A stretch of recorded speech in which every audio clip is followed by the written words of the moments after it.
Assalamualaikum warahmatullahi wabarakatuh. Bismillah, hamdan wa syukranillah, amma ba'd. Yang saya hormati sahabat-sahabat subscriber, shockpacker, sahabat per-peran, yang mudah-mudahan saya dan sahabat semua selalu dalam lindungan Allah Subhanahu wa taala.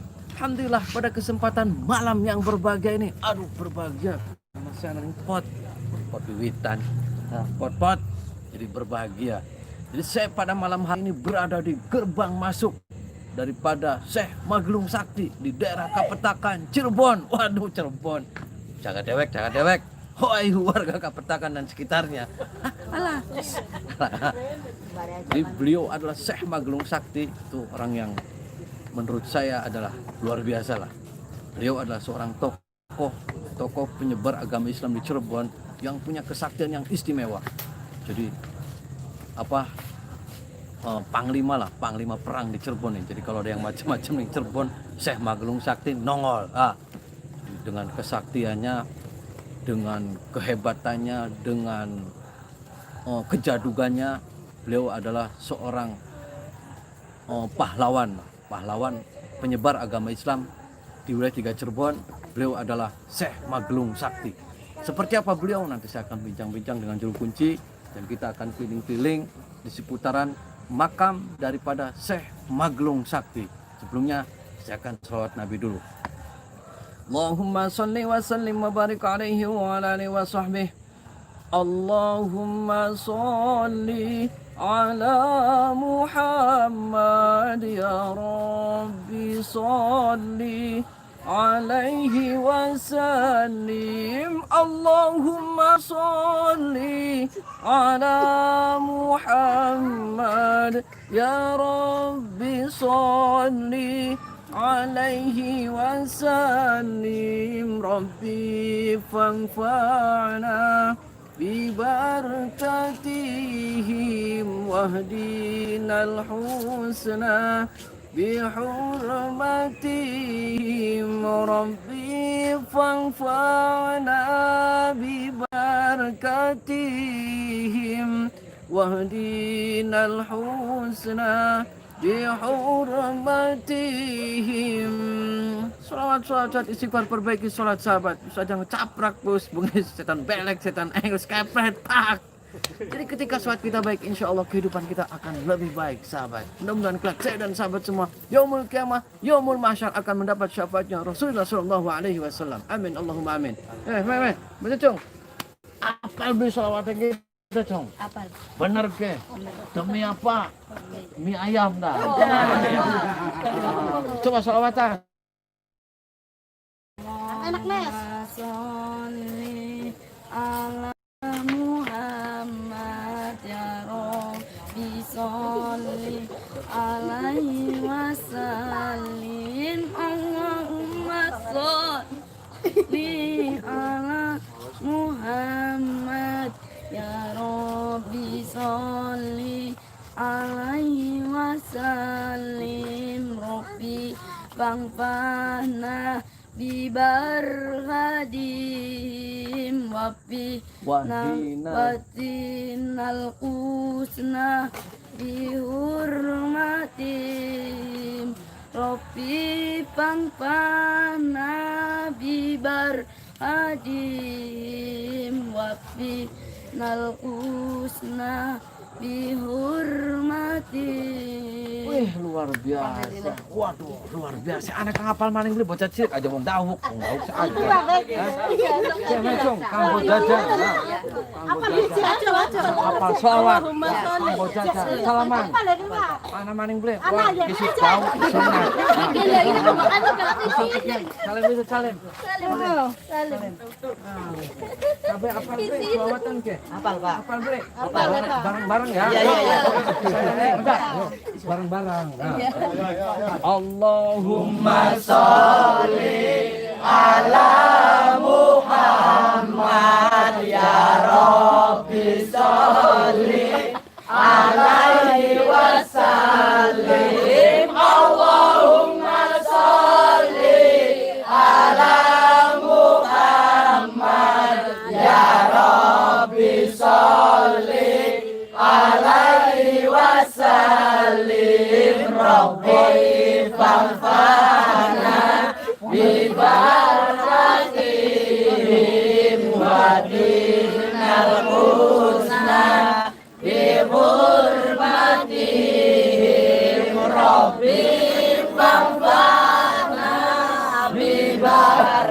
ayatihim wa binal husna bi hurmatihim. Jadi kita ajuri setan belek, setan engklek.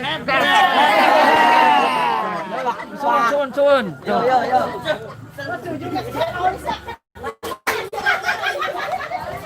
Jadi itu sahabat, wah luar biasa. Sholawat.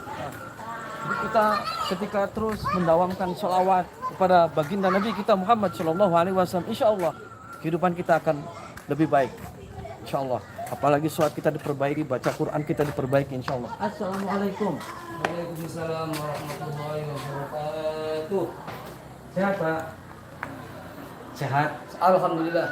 Pak, saya Ujang Bustomi. Saya yang pertama silaturahmi, yang kedua mau bincang-bincang terkait dengan Syekh Maglum Sakti, Pak. Iya. Bapak dengan Bapak siapa, Pak? Bapak Ustadz Dabikin. Oh, Bapak Tobiin. Pak, Iya. sudah lama jadi juru kunci di sini, Pak? Ya baru 10 bulan. Oh, 10 bulan. Iya. Pak, bisa nggak ceritakan sedikit siapa sih Pak beliau Syekh Maglum Sakti itu, Pak? Ya sepengetahuan saya Syekh Magelung Sakti itu yang asalnya Sarif Sam. Artinya Sarif Sam itu orang yang mulia. Artinya dari duriyah Rasulullah, turun kanjeng Rasulullah SAW. Miturut sejarah yang saya tahu ya Pak Ustadz Bustomi, dikarenakan mereka itu dari kecil sampai dewasa tiada yang bisa motong rambutnya, sehingga tanya-tanya seulama selilingnya itu tidak bisa untuk memotong rambut tersebut. Akhirnya ada yang ngasih tahu kalau memang betul-betul kamu pengen betul rambutnya harus keluar dari negara sini. Negara Adanya mana itu, Pak? negara Mesir, Sam. Negara Sam. Terus? Nah terus sampai ke ini malahan disebutkan itu yang motong itu orang Cirebon, katanya orang dari Pulau Jawa. Kata di Mesirnya. Iya di Mesirnya itu, entah siapa yang beritahu. Akhirnya sampai ke sini, nah tiba-tiba ada seorang kakek lagi mengembala kambing. Pas dia itu, ya itu yang memotongnya, yang ini ada yang dua keterangan. Ada yang mengatakan King Cirebon, ada yang mengatakan Syekh Sarif. Pas waktu itu di namanya Karanggetas. Oh, di kota Karanggetas. Di kota Karanggetas. Jadi beliau Syekh Maglum Sakti itu gondrong. Gondrong. Terus tidak ada yang bisa memotong rambutnya. Dah bahkan di Mesir sendiri yang bisa memotong rambut beliau ada di daerah Cirebon. Iya betul. Jadi jauh dari Timur Tengah datang ke Cirebon. Datang ke Cirebon, Nah, iya. ternyata benar ada yang bisa memotong. Iya betul. Emang dulu rambutnya berapa meter, Pak? Ya itu kalau masalah panjang rambutnya saya tidak melihat keterangannya, sebenarnya yang panjang aja lah, begitu aja. Nah, beliau datang ke sini setelah rambutnya itu bisa dipatahkan dan bisa dipotong itu. Terus beliau di sini dalam rangka apa, Pak? Di daerah sini nih, Pak. Ya memang Mengajarkan Islam itu. ya memang ada yang mengatakan ditugaskan oleh Syekh Sarif untuk menyebarkan agama Islam di ke utara Cirebon. Ada yang mengatakan saya kepengen uzlah menyendiri. Pak, bisa nggak kita sambil jalan-jalan keliling-keliling? Bisa, Pak? Ya insya Allah mangga. Ya. Jadi Syekh Maglum Sakti itu ternyata dari Timur Tengah. Iya. Beliau ada mempunyai rambut yang sangat gondrong dan tidak ada yang bisa mampu untuk memotong. Iya, Dan memotong. ternyata yang bisa memotong adalah Mbahku Cirebon ya, Pak? Iya. Malah tempat yang dipotongnya itu dinamakan Karanggetas. Oh, itu daerah yang dipotongnya dari Karanggetas. Iya. Berarti ada mitos ngomongnya orang yang kalau lewat Karanggetas itu kalau punya ilmu apapun pasti rontok ya, Pak? Katanya mitos itu begitu ada yang. Nah, kalau ini apa ini, Pak? Nah ini Pedasan namanya tinggalannya Syekh Magelung, namanya pedasan keramat. Apa itu pedasan keramat? Ya bagi orang yang ngalap barokah mau tahlil ke keramat Syekh Magelung Sakti, nah ambil air dulu dari sini terus sama-sama tahlil, terus ya banyusi untuk apa saja yang namanya karomat, sesuatu yang dibutuhkan seperti orang yang sakit atau membutuhkan apa sajalah yang ada niat dalam hatinya gitu. Nah, kalau ini tempat-tempat apa ini, Pak? Kalau yang ini namanya Depok Suko, itu artinya kalau Tempat apa ini, Pak? ya buat orang yang istilahnya apa sih berpuasa. Oh, puasa. Berpuasa. Nah, nanti ya orang berpuasa ya masing-masing, ada yang kepengen cepet kawin, ada yang kepengen cepet sugih, atau yang punya hutang banyak nih. Sebenarnya selain kesaktian rambutnya sudah bisa dipotong, Syekh Maglung Sakti yang Bapak tahu itu kesaktiannya diantaranya apa, Pak? Ya kalau dalam sejarah Cirebon itu pernah saya baca itu pernah ditugaskan oleh Syekh Syarif untuk mengislamkan Raja Galuh. Nah akhirnya ya sampai sukses. Oh, Raja Galuh pernah diislamkan. Iya diislamkan, cuman Nah dulu Syekh Maglung Sakti itu dulu punya istri siapa, Pak? namanya Nyimas Gandasari. Oh, Nyimas Gandasari. Nah, dulu yang menjodohkan Syekh Maglung Sakti dengan Nyimas Gandasari itu siapa, Pak? Itu ada yang mengatakan Syekh Syarif Hidayatullah, ada yang mengatakan Ki Cirebon. Oh, Mbak Kucer. Iya Mbak Kucer. Nah, beliau Syekh Maglung Sakti waktu dimakamkan tahun berapa itu, Pak? Nah, pulang belum apal ya Pak ya itu. Tahun-tahunnya belum apal saya. Belum apa? Iya. Banyak yang ziarah ke sini. Banyak. Oh, banyak. Oh, ini dari mana ini? Dari mana? Oh, satu Pak. Shockmaker. Apal sholawat apa? Luar biasa. Allahumma sholli ala Muhammad. Permancing sih. Gimana sih? Jaringannya muter-muter, mau mancing jeruk ya muter-muter biasa. Jadi gimana? Sambil muter-muter aja, Pak. Ayo, silakan. Jadi pengen mancing jeruk, sinyal hilang. Nah, saya tadi bincang-bincang lagi tentang Syekh Maglung Sakti. Dulu dipotong tuh rambutnya dimakamkan di mana itu, Pak? Di makamnya ya waktu begitu udah patah langsung dilempar ke kali. Pas kalinya dinamakan Sukalila yang tempatnya sekarang di sebelah selatannya Pasar Pagi ada kali itu namanya Sukalila. Itu tempat lemparannya Syekh Maglung. Oh, Syekh Maglung. Ini kalau dihaulin berapa tahun sekali, Pak, Syekh Maglung Sakti ini? 1 tahun sekali. Oh, 1 tahun sekali. Iya. Banyak, Pak, yang ziarah ke sini Ya. ke Syekh Maglung Sakti. Ya lumayan lah. Oh, dari mana saja, Pak? Penjuru semuanya dari Medan, dari Jambi, dari luar Pulau Jawanya. Bapak pernah nggak mimpi ketemu beliau atau ada isyarat apa? Pernah, Pak? Nah, kalau masalah itu saya belum berani mengatakannya. Enggak, maksudnya pernah di mimpi Ah, belum. atau bisikan atau apa? belum. Nah, kalau istri beliau dimakamkan di sini juga? Enggak di Penguragan. Oh, di Panguragan. Iya. Nah, kalau ada yang tiap tahun nih kita melakukan naro sesuatu benda, katanya ada apa tuh, Pak? Namanya rujak kuning mungkin Ya, kalau di mana kata itu, orang Pak? sini. Di Ya mana, Pak? itu di dalam dalam lingkungan keramat Nah, ini. kalau ini tempat apa ini, Pak? Ini sih lemparan benda-benda yang enggak kepakai di dalam tuh terus dikumpulkan di sini. Nah, kalau yang ada saya dengar-dengar buta apa itu apa tuh, Pak? Nah, Yang dikalahkan tuh. ini dari Hmm. Pagemiwang dari Indramayu. Itu ceritanya gimana? Buta bertarung dengan Syekh Maglung Sakti. Jadi begini katanya. Sini kan mau mengadakan istilah kunjungan lah. Disuruh oleh Syekh Maglung putusannya untuk minjam gamelan musik. Nah, ini yang punya itu di Tersana namanya.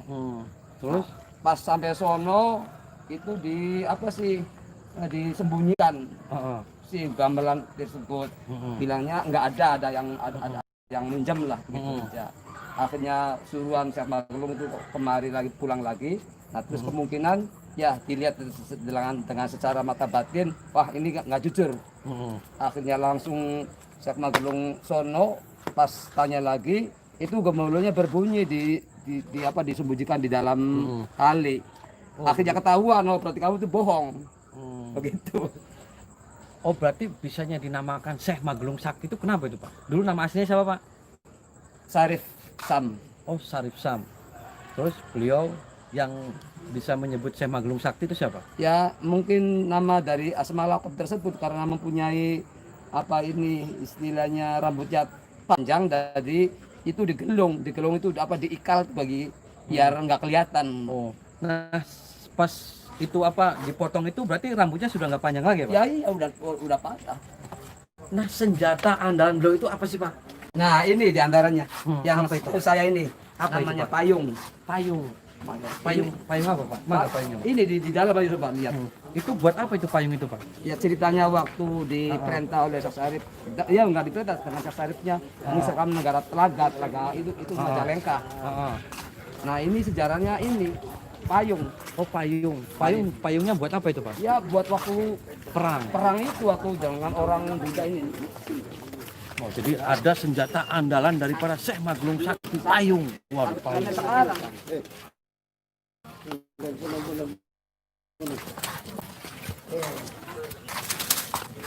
Ini bukan main kalau dikeluarkan itu. Oh, ini payungnya Pak. Iya panjang itu. Oh, payung ini adalah senjata andalan. Iya sejarah tinggalannya Syekh Magelung lah. Oh, Syekh Maglung. Tadi apabila di sini lagi dalam keadaan wabah yang luar biasa tuh, ini diputarkan, Diputerkan. dikelilingkan. Jadi satu desa bisa keliling Pak, Iya, payung boleh. ini dengan kesaktian beliau. Iya. Nah, ini buat untuk tolak bala atau Tolak untuk apa dulunya peperangan melawan senjata-senjata musuh mungkin. Iya, lagi waktu di negara Telaga, Majalengka itu. Waktu nyerang ke sana. Iya. Nah, selain ini apa lagi Pak? Ya setahu saya ya ini sumur paling. Sumurnya mana Pak? Sumur bumi. Sumurnya mana Pak? Ini nih. Sumurnya mana Pak? Ini sumbernya. Nih, awas nih. Ini bisa pinggir-pinggir. Nih, sumbernya nih. Ini namanya sumur pusar bumi. Sumur pusar bumi. Bumi namanya. Dulu yang membuat Ya ini tinggalannya Syekh Magelung. Syekh Maglung Sakti. Oh, jadi beliau itu diutus Syekh Sarip itu untuk menyebarkan agama Islam di wilayah 3 ya Pak? Iya, ini. Di wilayah 3 apa di Jawa Barat Pak? Ya enggak ya, yang di bagian utara Cirebon lah. Oh, berarti istri beliau siapa Pak tadi? Ini Mas Gandasari Mas Ganasari yang ada di di Penguragan. Panguragan. Punya putra nggak Pak? Atau Ah, punya anak? campurnya enggak bersatu. Gitu. Nah, gimana ceritanya itu Pak? Ya ceritanya kan bersayang bara katanya Mas Gandasari itu siapa yang mengalahkan saya. Kalau perempuan saya anggap saudara, kalau lelaki yang mengalahkan saya anggap suami. Terus Akhirnya tetangga desa yang merasa sakti itu bertanding dengan Mas Gandasari itu ya nggak bisa mental semua, kalah semua. terus Akhirnya dengar ini Syekh Magelung Sakti, akhirnya coba ikut. Akhirnya terpaksa ya lari kalah ini Mas Gandasarinya. Akhirnya minta tolong ke ayah angkatnya itu Syekh Sarip, ada yang makan itu. Akhirnya lari ke sono, akhirnya ada apa ini dikejar-kejar. Akhirnya kata Syekh Magelung itu bilang begini, ini mengadakan sayembara, ini udah kalah. Sedangkan tadi bilang siapa yang mengalahkan saya ini harus jadi suaminya. terus Akhirnya ditanya oleh Guru Jepang, apa betul kamu begitu? Iya betul. Akhirnya ya udah dikawinkan. Nah, akhirnya sudah dikawinkan, ya udah saya menerima jadi istrinya. Tapi selama saya jadi istrinya, saya nggak bisa campur dengan seperti orang biasa. Nanti di akhirat saja begitu sudah. Terima kasih nih Pak atas bincang-bincangnya. Iya. Jadi sahabat itu adalah sekilas daripada cerita tentang Syekh Maglung Sakti. Jadi kita jangan pernah melupakan tentang sejarah orang-orang masa lalu, orang-orang hebat masa lalu. Jadi itu untuk pelajaran bagi kita bahwasanya ketika menyebarkan agama Islam itu sangat luar biasa susahnya. Jadi kita mendoakan mudah-mudahan beliau Syekh Maglung Sakti diampuni segala dosa-dosanya dan juga mudah-mudahan saya dan sahabat-sahabat semua bisa diakui santrinya minimal. Amin. Salawat.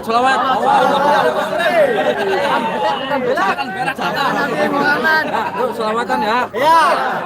Allahumma sholli ala Muhammad ya Rabbi sholli alaihi wasallim. Allahumma sholli ala Muhammad ya Rabbi sholli alaihi wasallim. Rabbi fanfa'na bima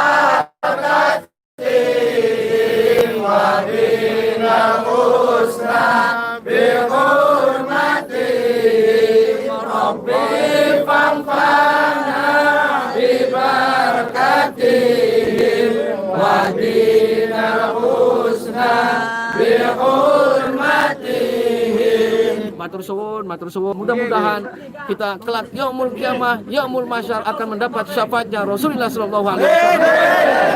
Terus perbanyak sholawat, istighfar, perbanyak baca Al-Quran, dan terus perbaiki sholat kita. Insya Allah semakin sholat kita baik, insya Allah kehidupan kita akan lebih baik. Wallahul muwaffiq ila aqwamit thoriq. Wassalamualaikum warahmatullahi wabarakatuh.